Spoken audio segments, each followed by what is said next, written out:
বলছিলাম, মামি zone of arc দ্বারা অনুপ্রাণিত হয়ে দেশের ক্রমবর্ধমান জনসংখ্যার বিরুদ্ধে লড়াইয়ে নেমেছেন। হ্যাঁ, এইটা কি কস? আর আমি ভাবতাছি সন্তান কামনায় মানত কইরা ঠাকুরের দুয়ারে দুয়ারে ঘুইরা বেড়াইতেছে। নিজের তো নাই, উল্টা অন্য গজাতে না হয় সেই চেষ্টা করতেছে। মামা, যে হারে জনসংখ্যা বৃদ্ধি পাচ্ছে তাতে দেশের দুরবস্থা বেড়ে যাবে।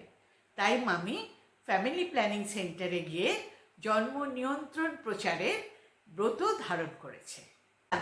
তুমি করাইছো, তা এখন আমার বিষয় আশার সম্পত্তির ওয়ারিশ হইলা গিয়া তুমি। তা তুমি যে কৌশল কইরা আমার বিষয় আশায় কবজা করলা, তাতে আমার উপযুক্ত ভাইগনার পরিচয় দিয়াছ। তা আমরা এই দুইজনে মামা ভাইগনা মিলা আমাদের যুগ্ম প্রতিভার মণিকাঞ্চন যোগ হইলে আমি দিব্য চোখে দেখতে পাইতাছি যে বাঙালি আবার জাগব। বাঙালি হলো আত্মবিস্তৃত জাত। না না, বাঙালিরে চিননো তো সোজা না। দেখতে ধানি পটকার মতন, কিন্তু আওয়াজ করে যেন অ্যাটম বোম।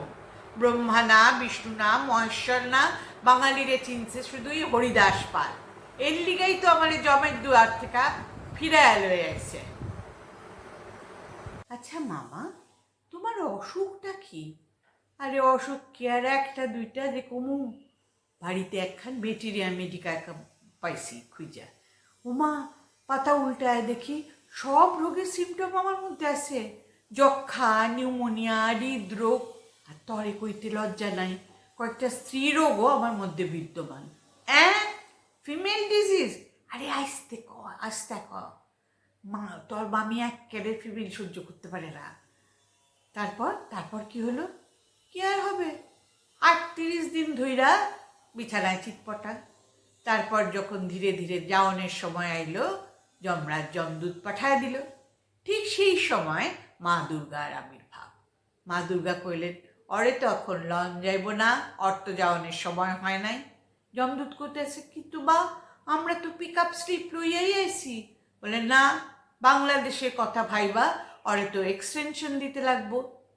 যমদূত কইল, না, যমরাজ্য থেকে এক্সটেনশনের রুল উঠা গেছে। মা পড়ল মহা মুশকিলে। আমি তখন মায়ের একটা প্ল্যান বললাম। মায়েরে কইলাম, তুমি সোজা আদালতে যাও, আদালতে গিয়া এফিডেভিট দাখিল কইরা আমার বয়সটা কমায় দাও। তখন জমের বাপেরও সাধ্য হইব না আমারে ছুঁইতে। মামা, এবার কিন্তু মা এলে আমার সঙ্গে আলাপ করিয়ে দিতে হবে। সেটার সম্ভাবনা কম, মা তো ভিসা পাইতেছে না, কৈলাস তো বিদেশে। ও মা, তাহলে কি হবে? আরে তারও একটা বুদ্ধি বাতলাইয়া দিছি আমি মায়েরে কইছি, তুমি যখন আইবা সঙ্গে অনেকগুলা খুচরা পয়সা লইবা, আর বাচ্চাগো হাতে ছোট ছোট চালের পুটলি দিয়া দিবা। বর্ডারের কাছে আইসা ওইগুলো ছড়াইতে থাকবা। তুমি দেখবা সোজা বর্ডার থেকে একেবারে বোধনের পিড়িতে উঠে বসো। আর তখনই শুনতেছ, দুমুঠো বিকেল যদি চাও ছুঁড়ে দিচ্ছি, দুমুঠো বিকেল যদি চাও ছুঁড়ে দিচ্ছি। এইটাই হইল গিয়া আধুনিক পূজার রীতি।